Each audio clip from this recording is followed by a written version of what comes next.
be the governor in 2 years, and actually 1 year and 2 months. And then Art Bodie on the end. Art will be our governor beginning July 1st, and want to look forward to him taking over. And Mary McCambridge. Mary is the President Tanaka's personal representative, Rotary International president here from Loveland, Colorado, and she will be speaking to us at a later end, and she spoke this morning. I also want to really thank the last night Jerry and Carlene Berger for the use of their home, and that was the barbecue is always one of my favorite things, and I think that it deserves a special round of applause. So, with that said, I have to tell you that Ed Porter, Ed is the chair of this year's conference, and I told the group earlier this morning, if anything goes wrong, he's the reason, but I also want to say that if anything goes right, he's the reason. So, and I want to appreciate Judy, his wife is back there, for allowing him to do this crazy stuff with me, and Sally's back there, my wife, with Judy, and I have to thank my wife for allowing me to do this too. While I'm thanking spouses, I also have to thank Wade for keeping Mary in line, and or it may be the other way around now. There you go. But Ed, I can't say enough of thank yous for putting on such a great conference. I think it's been fantastic, and I just want to give you a round of applause.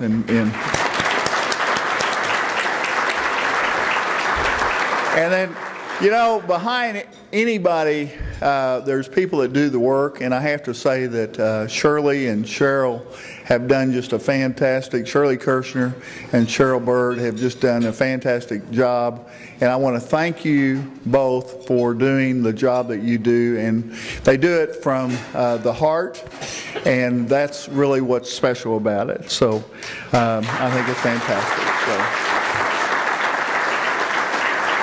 And then finally, I want to thank my club president, Marion Payton, who has just been, I tell you what, being governor is easy sometimes compared to being a president of a club. I always tell people that, because you can at least, on being a governor, you can at least take a week or two off. Being a president of a club, you can't. And then you got to worry about a guy that's the governor in your club, that he's always wanting to do these crazy things too. So I want to thank you, Marion. So.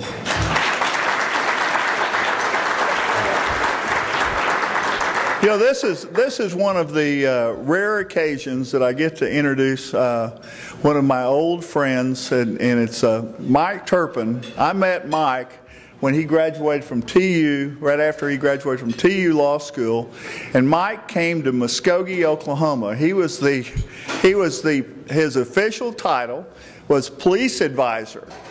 And that was his job when he came to Muskogee. He was the police advisor to the Muskogee Police Department. And did we not, I mean, I could tell right on that we got more than we could handle. And Mike, I tell you what, I knew Mike BS. That was before Susan, but I have to tell you that Susan is one of his best attributes. And Mike, I tell you, you think Mike's a big Democrat, and that's one thing I like about the Rotary is nonpartisan, non-political, non-religious. But Mike actually came with Sally and I to Beckman's inaugural. What was that? 1986 was that? Yeah, 1982. Yeah, 1982. I'm sorry. There you go. That was, and when Beckman was reelected, Mike was going to run for governor at that time and lost. And I'm glad he lost. But then he still got to go to the ball, and we've got a picture of him at the Republican ball with Sally and I and Mike and Susan. So Mike's bio is in the program. I'm not going to read a lot into that. I can tell you a lot of stories, but then he would probably start telling other stories, and we want to stop there. So Mike, it's your mic. Thank you. Thank you. Thank you. I got notes. Sincerely, Will Beckman is a great guy, good friend, and most of you know this, but at Muskogee High School, he was an honor student. Yes, Your Honor, no, Your Honor. He was in the Muskogee, Clayton, he was in the county courthouse all the time. It was not pretty. And that's partly true, okay. And hey, Pistol Pete at OSU, is that true? Okay, Clayton Taylor verified it. You were, weren't you? Yeah. Here's what I wanted to say. I've been practicing this. But at my back, I always hear Time's winged chariot hurrying near. But at my back, I always hear Time's winged chariot hurrying near. And what in the world does that mean? And to me, it means that we have to live every day to the fullest. And I have the opportunity today to introduce a very special guest that I think spends every second, every minute, every day building a better Oklahoma. Okay? So that's a pretty cool opportunity that I have. And I think that we should strike up the band, clang the cymbals, beat the drum, because Governor Mary Fallon's in the building. Okay? So this is kind of a good time for all of us. What I want to say about that, and I call this the magic of Mary. You know Mary Fallon, she knows you, or at least you think you know her, and she knows you. The point is, everybody believes they're friends with Mary Fallon. And Jim David, I see you back there. 25 years ago, we had a wedding reception. Susan and I did at your home. Mary Fallon was there at our wedding reception 25 years ago. Will, you were there, Sally. I mean, the point is, everybody knows Mary Fallon. And that's the magic of Mary. She's got around all 77 counties, store to store, door to door, meet and greet, grip and grin, Alva to Altus, broken motor, broken arrow. That's called retail politics. She's lived it. She's done it. And look what's happened. It's paid off pretty well to make her the public servant that she is today. State representative, lieutenant governor, congresswoman, governor, first female governor in Oklahoma history. That's a good thing. And hear me now, believe me later, she's about ready to take over as chairperson of the National Governors Association for the whole darn country come August.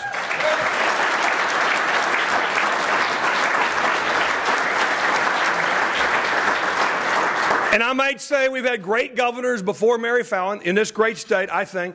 None of them have ever achieved that status. That's the first Oklahoman to ever be chairperson of the National Governors Association, where she will continue to advocate for the state of soil, oil, and toil.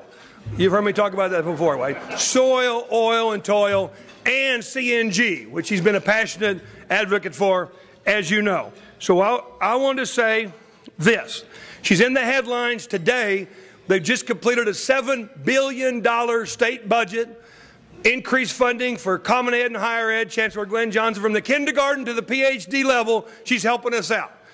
We appreciate that very much. That was an editorial comment. What I really want to say is she's Wade's wife. Wade Christensen's here with us. Come on, let's give it up for Wade. So wave at everybody, Wade. I love this guy. Where's Wade from? Thomas, Oklahoma. And he gets tired of me saying this, but he played on the football team and in the marching band at the exact same time. Now, figure that one out. What'd you do at halftime? You don't have to tell us. But I want to say I am very fortunate and proud to present to you, fellow Rotarians, Wade's wife, the lady from Tecumseh, the 27th governor of the great state of Oklahoma, Governor Mary Fallon. Okay, I got it done. I got it done. I got it done. I got it done. I had to work Wade in. You know how I am. Yeah, you did great. See you, buddy. That was good, Mike. Thank you. Well, thank you. Now, thank you so much. Please feel free to keep eating. Mike, thank you for that very kind introduction. It's always a pleasure to be with you and to see your lovely wife, Susan. I appreciate all that you do on Flashpoint. Some of you may have seen a couple of weeks ago, I had the opportunity to go on Flashpoint with Mike and Kirk and Kevin and have a great discussion. You know, Mike always has these wonderful, profound, provocative questions and discussions that we have on Flashpoint. It's always trying to kind of get a little couple of points in here or there. And, you know, I was thinking about our show the other day, Mike, and thinking about you being a member of the Rotary Club and the four-way test of Rotary. So in my interview with Mike, you know, the question is it true? Is it fair? Does it promote and build goodwill? And certainly, is it beneficial to all concerned? I'm not real sure about my appearance with Mike on that show that day, but oh, it was a lot of fun. Mike's a great friend of mine, and he's done a super job, and not only helping on Flashpoint, he's a regent and does a great job on the regents and helping advocate for education in Oklahoma Chancellor and higher education, and certainly a great public servant and wonderful Rotarian, and certainly a great attorney. So, Mike, thank you for all that you do. And my thanks also go out to our district governor, Will Beckman, who is also another great friend of mine, and he and his wife, Sally.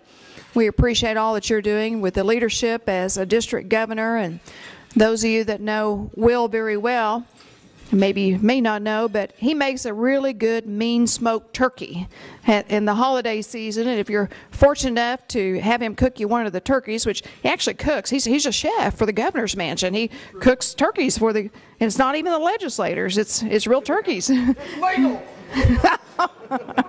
Yeah, he's a great cook, but he does a wonderful job. But thank you for your leadership.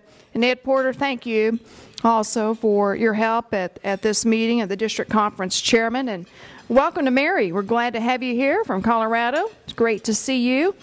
I appreciate you making the trip here. And of course, our very special guest that was introduced a few moments ago, your first gentleman of Oklahoma, my husband, Wade Christensen. I think I like being introduced as just Wade's wife. That's a great thing, Mike. Thank you. I know he appreciates that. So I'm glad that Wade could join us here, and hope that you get an opportunity to meet him. And it's always great. I know I see some other elected officials that are here today. Welcome, and all of the others that are here with our business and civic leaders. You know, that's what makes Oklahoma great, is those of you that are willing to give of your time, your resources, and to do great things with community service as a member of the Rotarian clubs across our great state. And many times I've been asked, you know, what's Oklahoma's greatest asset? And I always tell them it's our people. It's our people that are willing to service above self, as Rotary says, to help us build a stronger and better Oklahoma, and to build stronger and better communities. So because of that, I think it's only fitting that our incoming international president will be Ron Burton, who I had a great time getting to know over the past many years, but he was at our governor's mansion earlier, I guess it was, around Christmas time, February it was, and we had the opportunity to host Ron over, and boy, what a great ambassador he's going to be for the state of Oklahoma. You know, traveling all over. He'll probably be the best traveled Oklahoman ever, going to the, 100 countries or so? 130 countries Rotary is in, and certainly will be representing our great state. So we're very proud of him. And we were also able to host the international president, Tanaka. Tanaka came over to the governor's mansion along with your Rotary board of directors, and Marion Payton, who is your president, came also, and it was a great pleasure to host him at the governor's mansion too. So it's going to be exciting to see where Ron goes and the great attention that he's going to bring to our great state. Well, as a governor, I want to just visit with you about a couple of things that I think is important to our state, and to talk about how that relates to some of the things that Rotary does across our state with all the different clubs that are represented here at this district meeting. Rotary has done a great job, as was mentioned in the introduction earlier, whether it is helping us build parks and recreational facilities, raise money for educational scholarships, certainly drilling water wells in Africa, helping us work on eradicating polio in the world itself. But just the Rotarians are just the best at giving back their time and efforts to help change the world and help change the lives in our various communities. And you're helping us build a stronger and better Oklahoma by the work that you do. And that's a great recipe for success for our state, because basically as Rotarians, you're a partner with the state of Oklahoma. You're a partner in helping me do my job. And one of my top goals as governor has been to build a stronger, more vibrant economy, to build a better quality of life for our citizens, to make Oklahoma the go-to place to work, to live, to raise a family, and to do business. And that's what Rotary helps us do with your various efforts. In 2011, when I took office back in January that day, I came into office, and like many other states across the nation, we had gone through a challenging time. We had come through a national recession. It began about 2008, lasted for many, many years.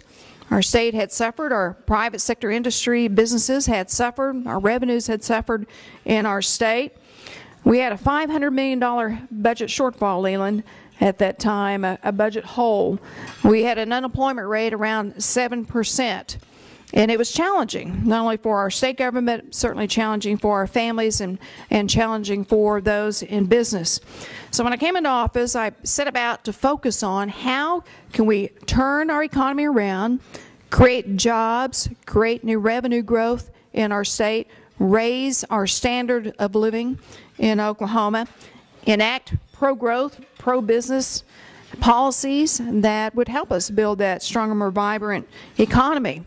And we prioritized our spending in state government to focus on important core services of our state, our education system, certainly, Chancellor, also our health care system, infrastructure, public safety were some of our core areas of government that we worked really hard to protect and to fund in that budget. And then we also, that first year, not only did we close that budget gap, we didn't even raise our taxes to do that. We actually cut our income tax that first year by 0.25%. And then we set about working on our legislative agenda that year. We enacted major lawsuit reform.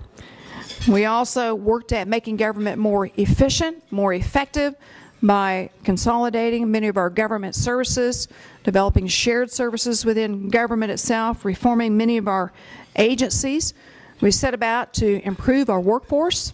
And one of our top goals was to have a higher degree of degree completion in our education system, whether it was in our high schools and certainly within our higher education system itself. And I will even say in our career technology centers to have more certificate completion. And I'm happy to say that we announced a program a couple of years ago with the Chancellor and the presidents of our universities and colleges called Complete College America. And the Chancellor and I worked together to set about a goal that we would increase the number of degree completion in our state so we'd have that vibrant, strong workforce. And he set a goal that we would increase the number by the first year of having 1,700 more graduates than we had the prior year. And the good news is not only did he deliver on the 1,700 new graduates last year, our first year to measure that, but he actually surpassed it and went up to 2,900 new graduates that year, a 23% increase since we launched that program for more degree completion in our education system. Chancellor, thank you for your great work. We appreciate that. And of course, we also brought about many reforms in our common education system to make sure that we knew how our schools are performing, grading our schools A through F, ending social promotion, making sure our children can read at grade appropriate level. And those have all been a great benefit to have more accountability, more transparency, higher academic standards in our common education system.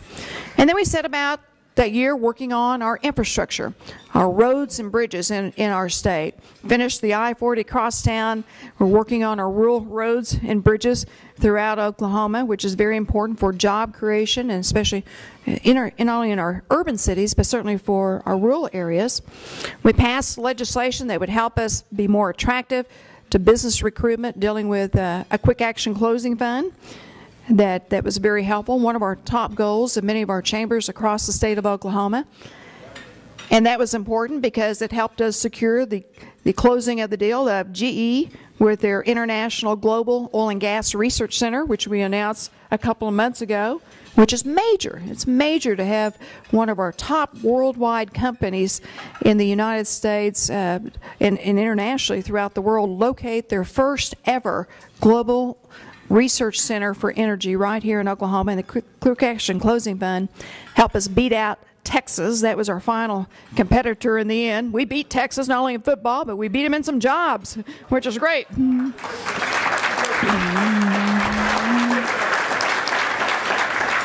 And speaking of energy, one of the other things we said about doing that first year was to develop a statewide comprehensive energy plan for Oklahoma, because energy is one of our top 5 ecosystems. As our Director of Commerce, John Kirshner, will tell you, we've identified our top wealth-generating ecosystems in our state. So we set about with an energy plan that was comprehensive, that was strategic, that would help us complement and grow the energy sector in our state. And along with that, one of our top initiatives was to help save taxpayers' money and help create market demand for one of our core natural resources, and that was natural gas. So we announced an initiative that we would convert our state cars, our state fleets, over to natural gas vehicles, which we've already done, and we're working on that. We've implemented that. And when we announced that plan, in our energy plan, I actually had the state of Colorado, Governor John Hickenlooper, who's a Democrat. Mike, I'm a Republican. We work together in a bipartisan way. But Governor John Hickenlooper and I both jointly signed on the same day a memorandum of understanding saying that our 2 states would commit to converting our state cars in our government fleet system over to natural gas vehicles. And then he and I actually went out and talked to other governors across the United States. And in the end, we signed up 25 states to follow Oklahoma's lead, and of course Colorado helped us.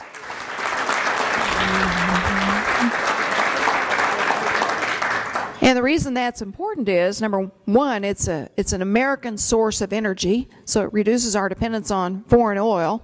Secondly, as we create a market demand for natural gas, it creates jobs in Oklahoma. It generates revenue back into our state budget. It's also a clean form of energy, and it helped us build up the infrastructure for natural gas filling stations throughout our state. And I was visiting with our Secretary of Transportation recently, and he took order on 212 new 3/4-ton CNG trucks.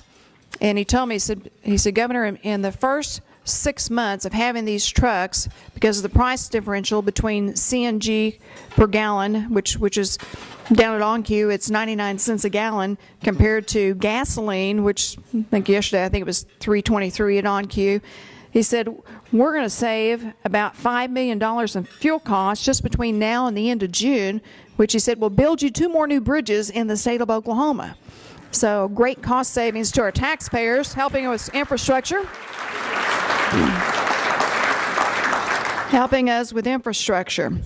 And so we worked on pension reform and many other topics over the last couple of years. So the results have been that now Oklahoma is very fortunate in that since 2011, we've actually created over 62,400 new net jobs in the state of Oklahoma, making Oklahoma have the 4th highest job rate growth in the nation, and making us one of the top 10 states in the nation for people migrating back to Oklahoma. And guess where our number 1 state, number 2 state, where people moved to Oklahoma from? It's the reverse of the Dust Bowl. Californians are moving back to Oklahoma, and our 2nd state is Texas. Yes. We like that too.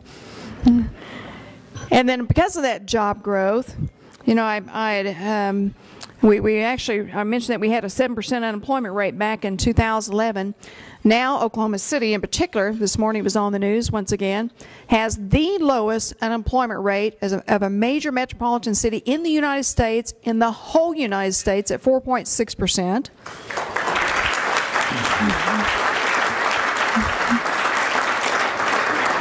And Oklahoma now has a 5% unemployment rate, making us one of the lowest unemployment rates, again, in the nation.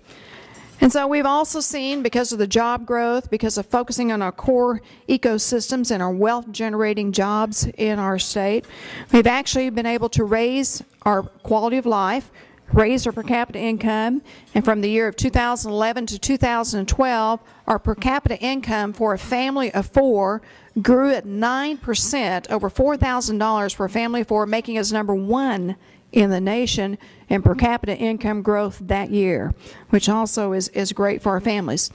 And you might remember how I said back in 2011 we had $2.03 in our rainy day savings account because we had to spend all of our money to balance our budget because of the budget shortfalls that we had back during that time. Well, now we project that by the end of June, because of our job growth, our revenue growth, making government smaller, smarter, more efficient, that we're now going to have somewhere close to $680 million by the end of June in our rainy day savings account.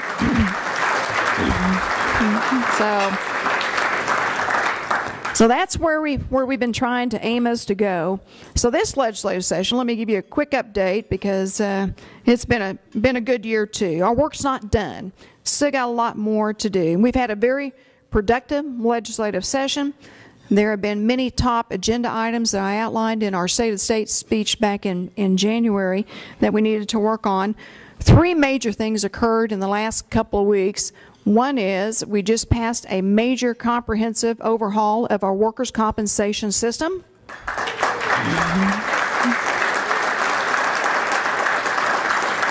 And I know that's been something that's been very important to our businesses in Oklahoma to make us more business friendly. But it also will protect the injured workers, help lower our workers' compensation costs, something major we've been talking about for many, many years. The second thing we did was that we have a second time now, we are going to cut our income tax 2 times since January 2011, and by 2016 our income tax rate will drop to 4.85, so we'll have come from 5.5, which is what it was in January 2011, down to 4.85, a significant cut, and letting people keep more of their hard-earned money.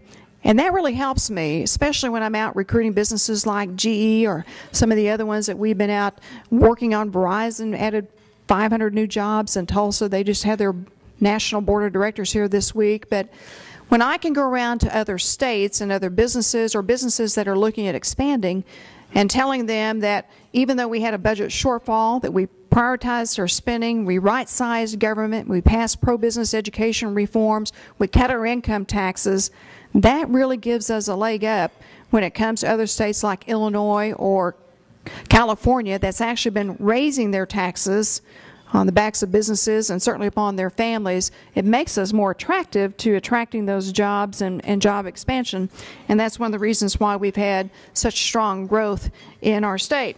And a third thing that we made a major priority this year was to deal with our infrastructure. And we passed a major piece of legislation. I'll be signing all 3 of these bills the first of next week when they come to my desk.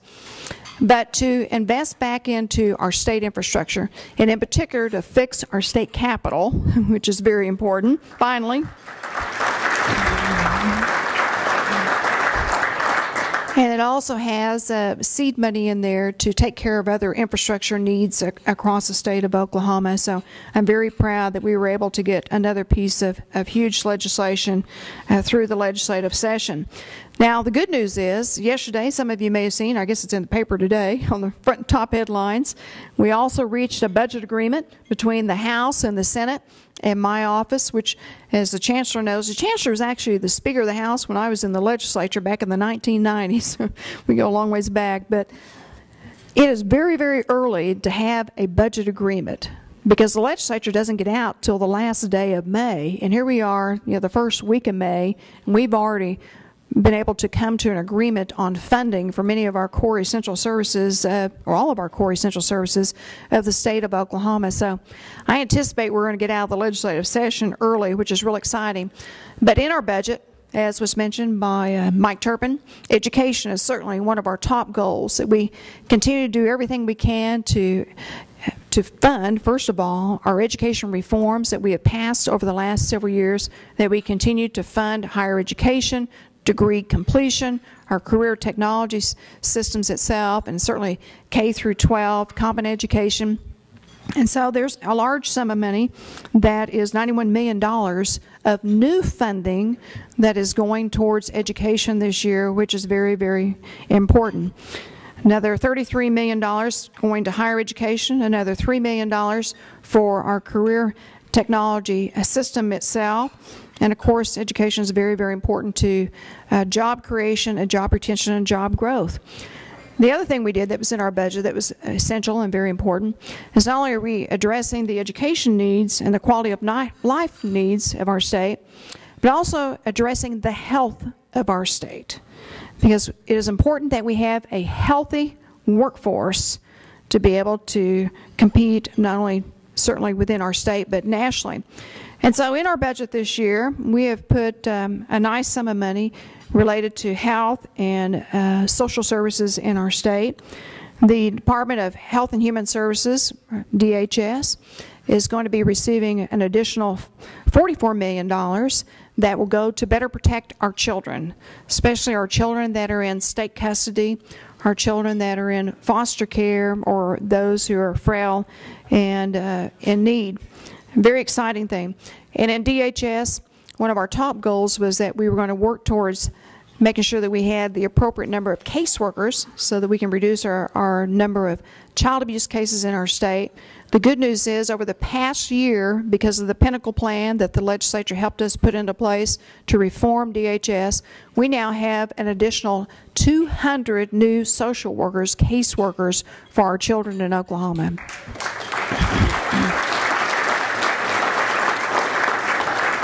And you may have seen those PSAs that have been running on TV. Yesterday was Foster Care Week in the state of Oklahoma, and we've had some PSAs running about people stepping up to be foster parents. We've had a 31% increase over the past year in people stepping up to be foster parents in our state, which once again will go to help protect our children. There's also money in there for our developmentally disabled adults and children that are in the system. And then for our health care authority, which takes care of those that are in sooner care, those who are in poverty children, and also those who are on Medicaid. There's an additional $40 million to go take care of those who are in the most need of health services in our state that can't afford that, which is a great sum. And that'll help us with the new Affordable Health Care Act that'll go online, the federal plan that's already going into place to help with those who will be coming into the Medicaid system through that. Another area that's been an important priority of mine is reducing the infant mortality in our state, the loss of our children that we lose. And we've got some great initiatives on the book, and we've actually put some more money towards our infants and mortality rates. And then to help our veterans, there's some more money in our budget, some new money to help make sure that we have health inspections of our veterans centers in our state. You probably read a lot about the conditions of our veterans. Very important too. Thank you, Willa. Another thing that's been a top priority of mine is putting more emphasis and more funding in our mental health services of our state. Unfortunately, Oklahoma has too much substance abuse in Oklahoma. We have way too high prescription drug abuse in our state, substance abuse, alcoholism in our state. We have too high of a suicide rate. We have also mental health illnesses in our population itself. And when people have those challenges, many times they end up in our prison systems. And I see that when I look at the pardon paroles that I do every week that come across my desk when people time out of their prison sentences. I see a high rate of drug abuse, substance abuse, mental health illnesses that are combined with whatever crime they perpetrated is in there. Mike, you former AG, you used to see those types of things. So we've added an extra $17 million new funding for mental health services so we can be smart on crime and also help those who are suffering from some type of mental health or some type of substance abuse issue in our state, which I think will be a great investment of our money in our state services. Hang on one second. I got one other thing here I want to add to you.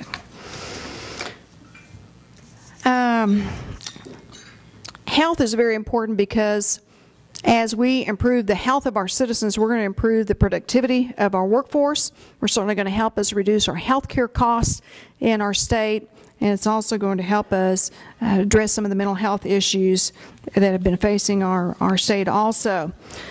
And of course, the last thing that I mentioned earlier was just combining our tax cut our workers' compensation reform, our infrastructure reform, our various funding initiatives of our state.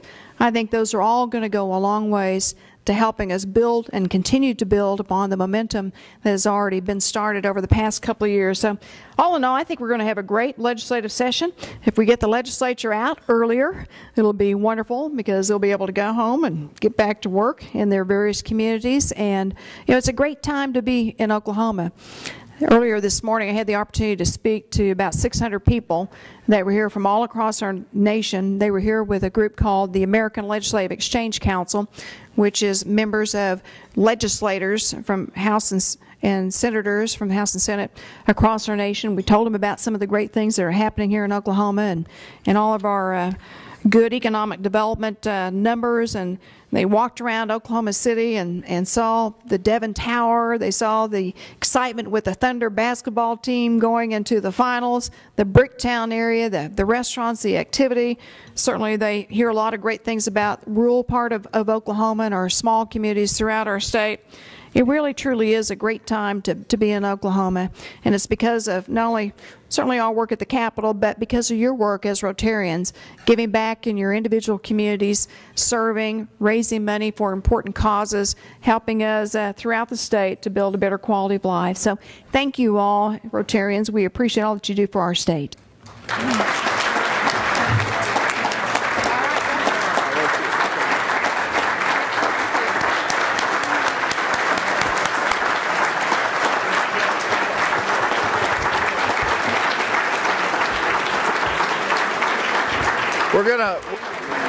Thank you, Mary. Thank you, Mary. We're going to allow a couple questions, just a couple, and we're not going to last more than 5 minutes. Okay. I have to do that before we start. So if anybody has any questions, I know Mike had one right there. You did? I don't take it from Mike. Okay, there. One question. Yes, ma'am. I'm Shannon, you work for the Girl Scouts, and I asked the girls what question I could ask you. They wanted to know what your favorite cookie is. My favorite cookie is Girl Scout cookies. My favorite cookie. So what's the flavor? Wow, golly. I like the one that has the caramel on top and the chocolate across. What's those called? Samoas, that's it. Yep. See, I buy them all, so I like them all. And I used to be a Girl Scout. Tell the girls that. One more. Anybody else? Any other questions? There's a lady back here.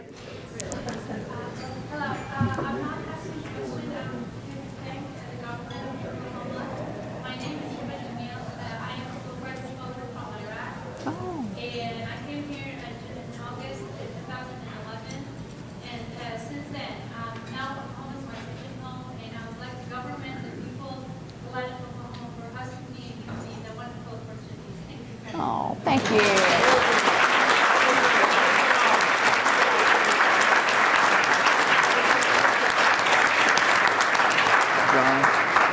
Don? Do you expect any fallout from sequestration that's currently That's a great question. He asked me if I expect any fallout from sequestration. Actually, yes, we do, and we've been seeing some of the effects of sequestration. Certainly, Oklahoma will be hit a little bit harder just because we have so many military installations. We have 5 military installations. Aerospace is a big business in our state. We certainly have a lot of defense contractors in Oklahoma. We are seeing some cutbacks in health funding, education funding, transportation funding. You've seen the debate with our FAA and our control towers, airports across our nation, certainly with military spending. And I will tell you one of the things that we did, and I met with my cabinet, which I do every single month, but when sequestration was getting ready to go into effect, we began talking about this months ago and laying out a plan as to what do we need to do as a community and as a state to help our fellow citizens who might experience some furloughs, who might have a loss of income, and even some of our businesses that would feel the effects of sequestration. And I assigned the duty to our Secretary of Commerce, Dave Lopez, and he's great. For those of you who know Dave Lopez, he used to be the president of AT&T here in Oklahoma, and I got him to volunteer to be our Secretary of Commerce. But I talked to him about that, and within a week he came back with many pages of a plan outlining specifically what we could do as a state and as a business community to help our fellow Oklahomans that might experience sequestration, such as, you know, talking to our banks about people who might have a home loan or a car loan, and what the Bankers Association can do to help those people who might see a decrease in their incomes. We know that a lot of our military people are being furloughed. I think it's a day a week. It's about 25% of their income is being lost between now and September. So that's one of the things we've done, is approach the Bankers Association, approaching some of our utility companies to say, you know, if someone should have a loss of income or have a decrease in their income, can you work with them on payout of their utilities? Certainly home loans. I mean, there are so many different areas that we have looked at. And then, of course, reaching out to our social services agencies to get them to also be aware that there will be some needs. I will tell you that we've been told nationally that the sequestration cuts, for the most part, are going to start hitting in June and go through June through September. And then, of course, the next fiscal year will start in October for the federal government. So, yes, we do have a plan of action for that, and I have somebody in charge of it. Another one? Do I? Oh, one way back there.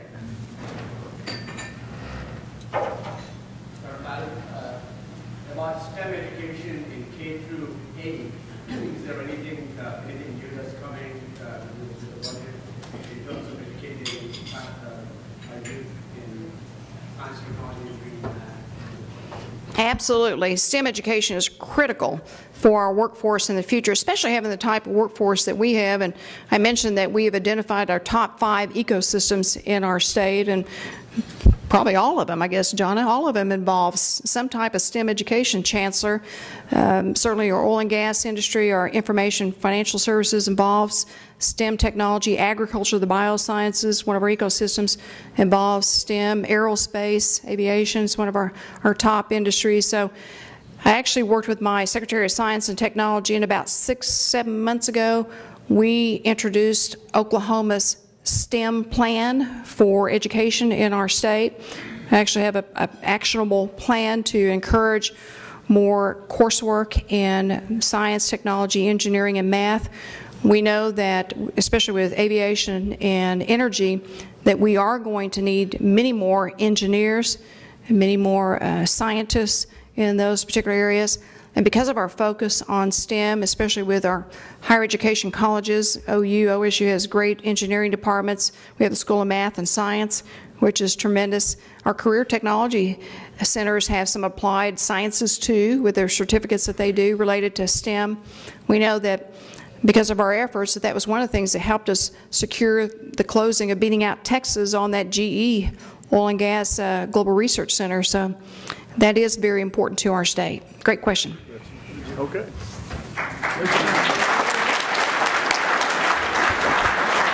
I'll tell you, one thing I have to say about Governor Fallon is that she's done everything that Rotary has ever asked her to do. She's hosted the president of Rotary International and the incoming president of Rotary International in her home, and she's a true advocate of Rotary, and I think she's a living example of service above self, and I have to thank her for being here today. And Mike, I want to thank you, and Ed, once again, thank you for everything you're doing. Billy, thank you today. Mary, thank you for being here. Art and Michelle, and I want to thank you all, and we will have this meeting is now adjourned.